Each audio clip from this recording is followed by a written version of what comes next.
Okay, so now you guys should be ready to go ahead and start putting in some values. Okay, so this gives you some information about how to do the debugger windows. So we should have that set up at this point. And now this tells you to check some different motor inputs and see what happens. So one thing that I want you guys to make sure of is, remember, if you've got these 2-wire motors plugged in to a port that is not port 1 or port 10, they have to have a motor controller attached to them. Okay? So if you are plugging one of these 2-wire motors in anywhere besides port 1 or port 10, and according to this, we should have them plugged into port 2 and port 3, that means they should have motor controllers attached to them. Please make sure that you're doing that, or you're not going to have any success.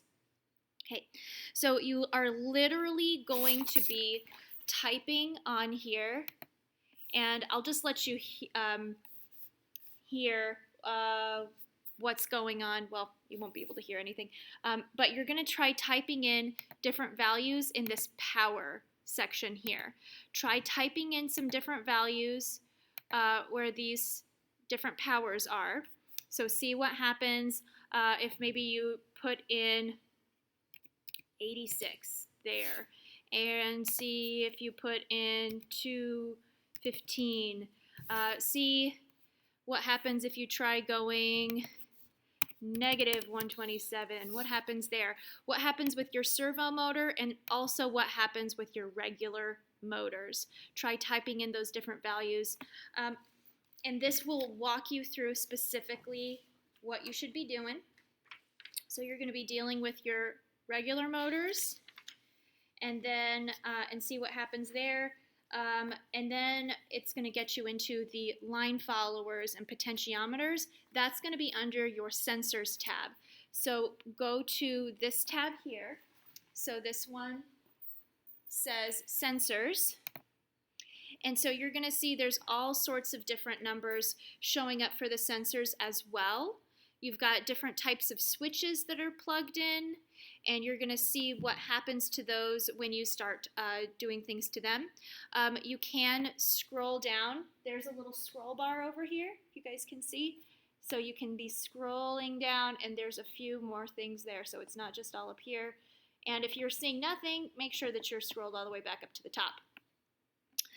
So some different sensors there for you to see what happens.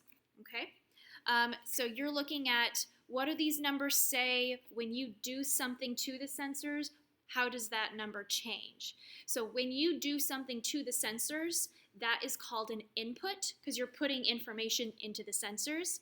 And then these numbers that these sensors are spitting out to you, the sensors and motors are spitting out to us, those are the outputs. That's what we get out of the situation. With the motors, we're typing in a value, that's the input, and then the output is what actually happens to the motor. Okay, so motors and sensors behave a little bit differently. With motors, the input is what we're typing, the output is what the motors do. With sensors, the input is what we do to the sensors physically, and the output is this data that is showing up on here. Okay. So you're going to work through these sections, and every now and then it has these little instructor signature portions. Please pause and let me help you and check over things with you when you get to those instructor signature sections. And last, on this back page, your conclusion, I want you to tell me what were some things that you can do with the limit switch, the bump switch, the quad encoder, etc. What are their functions? And then try describing a couple of scenarios where the motors and sensors did not behave the way that you thought they would. What were some things that were a little different? So even as you're testing things, if you're like, oh, hey, that was weird, come back to this back page and go ahead and just list that as you're working through the whole packet, okay? All right. Thank you, guys. Good luck. Ask me if you need any help.